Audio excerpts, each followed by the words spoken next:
this gripping journey through the shadowy underbelly of medieval Europe, where justice was as inventive as it was unforgiving. From the 5th to the 15th century, across kingdoms stretching from England to the Holy Roman Empire, punishments were designed not just to penalize the guilty, but to deter the masses through spectacle, humiliation, and sheer terror.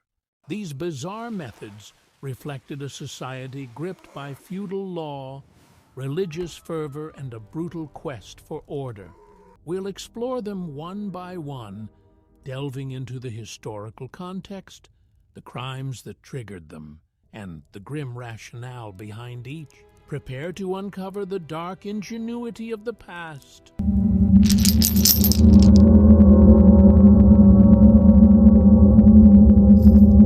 Imagine a world where words could literally be your undoing.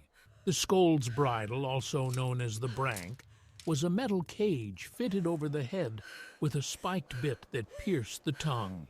This device was primarily used in England and Scotland during the late medieval and early modern periods, with documented cases from the 16th century, though its roots trace back to the 1500s in continental Europe. It was inflicted on women accused of being scolds, those who gossiped, argued, or disrupted the peace with their sharp tongues. The cause?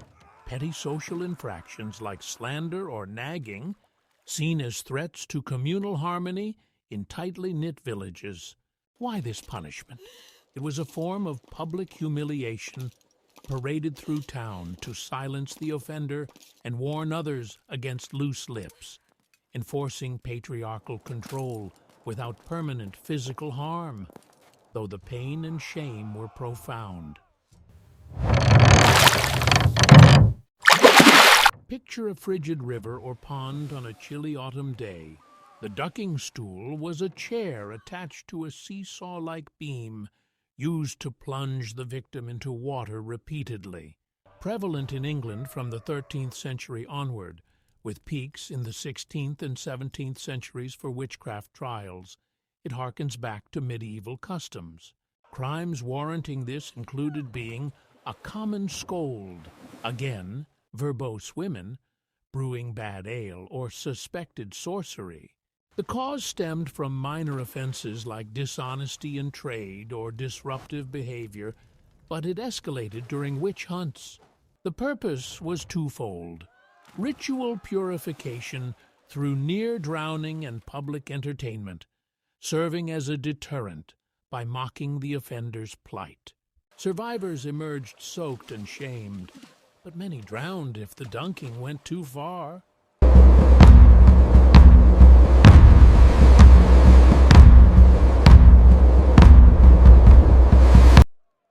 In the bustling town squares of medieval Europe, the pillory stood as a wooden frame, locking the head and hands, exposing the criminal to the crowd's wrath.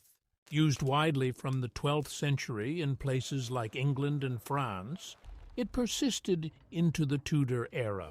Offenses ranged from fraud, like selling underweight bread, to libel or sedition, famously endured by author Daniel Defoe in 1703 for his writings, though medieval examples abound for cheats and thieves. The cause? Economic crimes, or spreading dissent, disrupting the social order. Its aim was public degradation. Onlookers pelted victims with rotten food, stones, or worse, blending punishment with community catharsis to reinforce norms without execution. Few punishments evoke more horror than being broken on the wheel, a method imported from ancient times but perfected in medieval Germany and France from the 13th century. The condemned was tied to a large wheel, their limbs shattered with iron bars in a ritualistic sequence, often starting with the legs. Historical records show it used until the 18th century, like in the execution of murderers. Crimes included highway robbery, murder, or arson. The cause? Grave felonies threatening life or property. Why?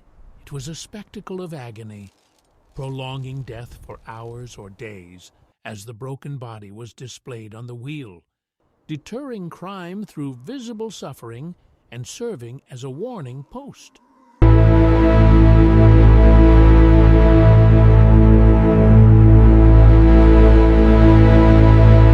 Reserved for the ultimate betrayal, drawing and quartering was England's gruesome specialty from the 13th century, abolished only in 1867. The process: dragged to the gallows, hanged briefly, disemboweled while alive, beheaded, and quartered, parts displayed publicly. Notorious in the Tudor period for traitors like those in the Gunpowder Plot. Causes were high treason, such as plotting against the monarch or heresy. The rationale? To obliterate the traitor's body and soul, symbolizing the king's absolute power and preventing any dignified burial while terrorizing potential rebels.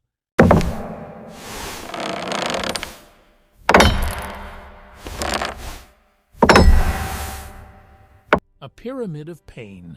The Judas Cradle was a pointed stool where victims were lowered onto the tip, often weighted. Documented in medieval Spain and Italy from the 14th century, linked to the Inquisition, used for blasphemy, sodomy, or witchcraft. The cause? Moral or religious transgressions defying church doctrine. Why? Slow, intimate torment to force repentance, combining physical destruction with psychological horror, as gravity did the work over hours.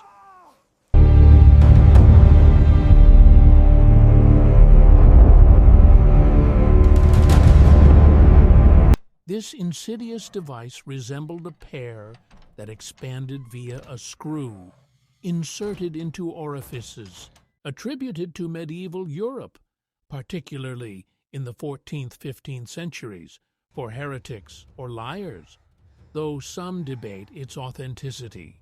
Crimes: blasphemy, lying or sexual deviance. Cause: offenses against truth or morality. The intent: internal mutilation as a metaphor for opening the truth, a cruel tool for interrogation and punishment in secretive tribunals.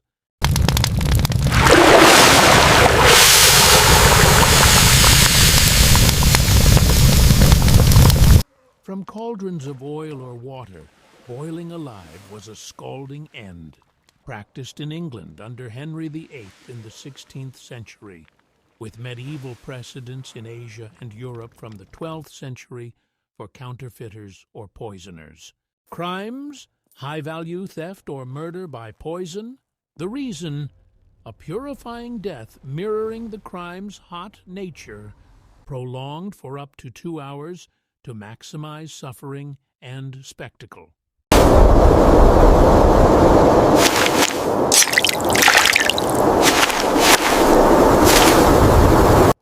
In the Viking fringes of medieval Europe, the blood eagle was a legendary rite.